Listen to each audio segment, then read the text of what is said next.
Selamat pagi anak-anak, salam Fransiskus, Pace e Bene. Berjumpa kembali melalui pembelajaran matematika, di mana hari ini kita akan melanjutkan pembelajaran mengenai pengolahan data, yaitu mengenai membaca data. Nah, pada pertemuan ini kita akan mempelajari bagaimana cara membaca data dalam bentuk daftar, dan yang kedua yaitu membaca data dalam bentuk tabel. Nah, membaca data. Membaca data berarti anak-anak menyebutkan informasi yang ada pada sajian data. Nah, berarti melalui pembelajaran ini, anak-anak harus mampu membaca ya atau memperhatikan baik-baik data yang ada. Nah, yang akan kita pelajari daftar dan tabel. Nah, pada video pembelajaran selanjutnya, Ibu akan mengirimkan bagaimana cara membaca data dalam bentuk diagram. Membaca data dalam bentuk daftar. Nah, berarti datanya ya, disajikan berbentuk daftar seperti yang Ibu tampilkan ini. Data olahraga kegemaran siswa kelas 5. Nah, pada data ini ya, kita melihat ada beberapa jenis olahraga ya. Ada sepak bola, ada futsal, ada basket, voli, renang, dan bulu tangkis. Nah, data yang disajikan ini kita akan baca satu per satu. Nah, diperhatikan baik-baik. Sebanyak 7 siswa gemar sepak bola. Nah, dari daftar juga kita mendapatkan ada sebanyak 8 siswa gemar futsal dan sebanyak 5 siswa gemar basket. Sebanyak 3 siswa gemar voli. Sebanyak 5 siswa gemar renang dan sebanyak 4 siswa gemar bulu tangkis. Berikutnya, perhatikan data berikut ini. Nilai matematika siswa kelas 5 masih sama disajikan dalam bentuk daftar. Ya. Jadi, anak-anak kenali ya bagaimana penyajian data dalam bentuk daftar ya. Seperti contoh yang Ibu tampilkan ini. Nah, dari daftar ini anak-anak dapat melihat nilai siswa kelas 5 dari nilai paling rendah 60 sampai nilai tertinggi 100 ya. Jadi dengan membaca data ini yang berbentuk daftar, anak-anak dapat menyimpulkan beberapa hal. Ya. Misalnya, nilai matematika terendah yang diperoleh kelas 5 adalah nilai 60 ya. Jadi melihat daftar ini anak-anak dapat mengetahui nilai terendah di kelas 5 adalah nilai 60. Jika ada nilai terendah, anak-anak juga dapat menyimpulkan nilai tertinggi. Nilai matematika tertinggi yang diperoleh kelas 5 adalah, coba lihat di daftar, ternyata adalah nilai 100. Kemudian kita juga dapat menyimpulkan nilai yang paling banyak diperoleh siswa kelas 5 dengan melihat data jumlah anak. Nah, ternyata nilai yang paling banyak diperoleh siswa kelas 5 adalah nilai 75 dan nilai 85 ya. Kenapa ada dua nilai? Nah, karena nilai 75 diperoleh 5 anak. Nilai 85 diperoleh 5 anak ya.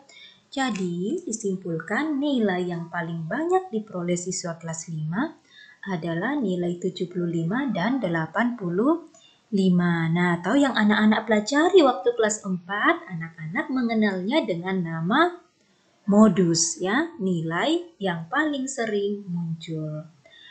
Nah, sekarang kita juga dapat menyimpulkan dengan melihat jumlah anak. Nah, ada satu anak. Satu anak ini hanya memperoleh nilai 90 ya. Maka kita dapat simpulkan nilai 90 hanya diperoleh oleh satu anak. Atau nilai yang paling sedikit diperoleh siswa kelas 5 ya, nilai 90. Nah, dari tabel ini, dari daftar ini ada beberapa informasi yang anak-anak dapatkan ya.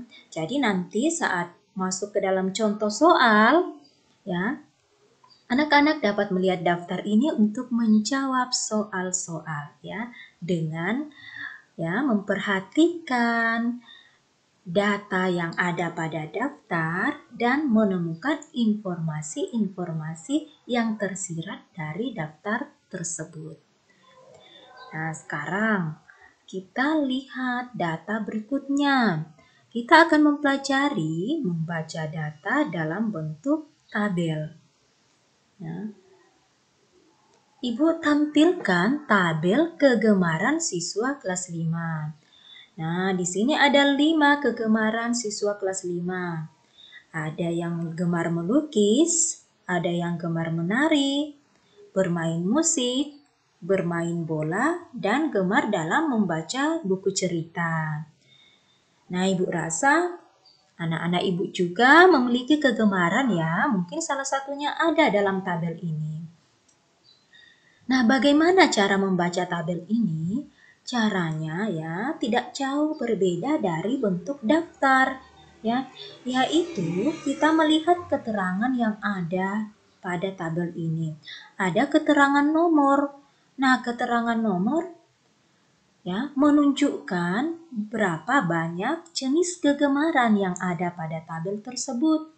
Kemudian ada kolom kegemaran. Nah, pada kolom kegemaran ini anak-anak bisa melihat jenis-jenis kegemaran siswa kelas 5. Ada kolom banyak siswa.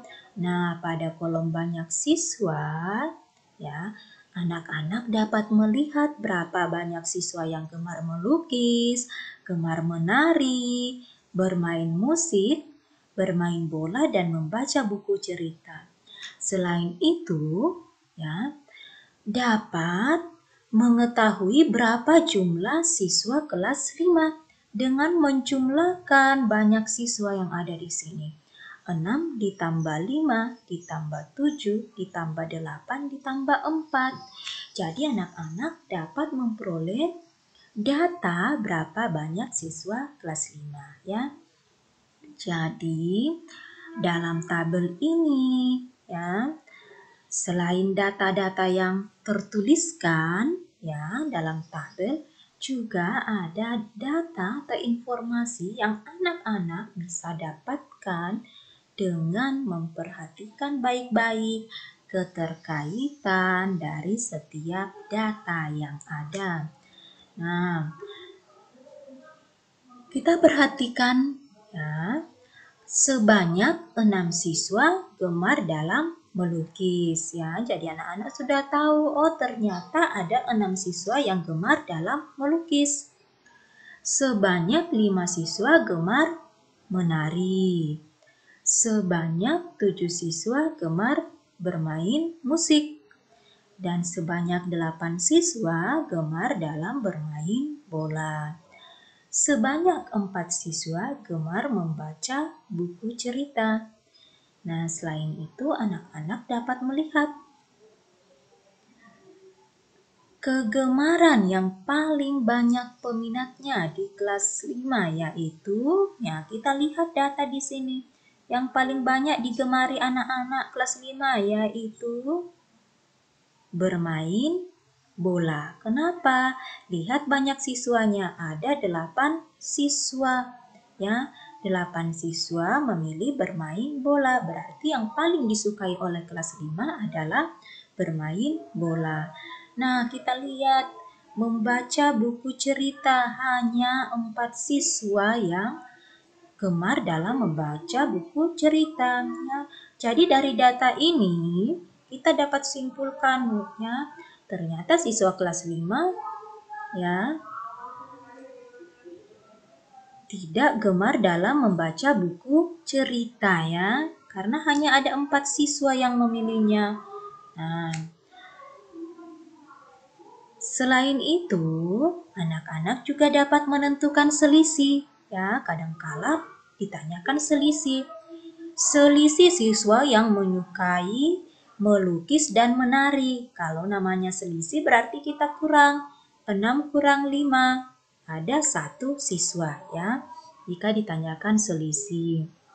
Nah, jadi ya, yang perlu anak-anak ingat, informasi yang disajikan di dalam tabel ya, bukan hanya yang tertuliskan yang dapat kita ambil sebagai bahan atau informasi, akan tetapi banyak juga informasi yang tersirat ya. Jadi, perhatikan baik-baik tabelnya dan keterkaitan antar ya data yang disajikan.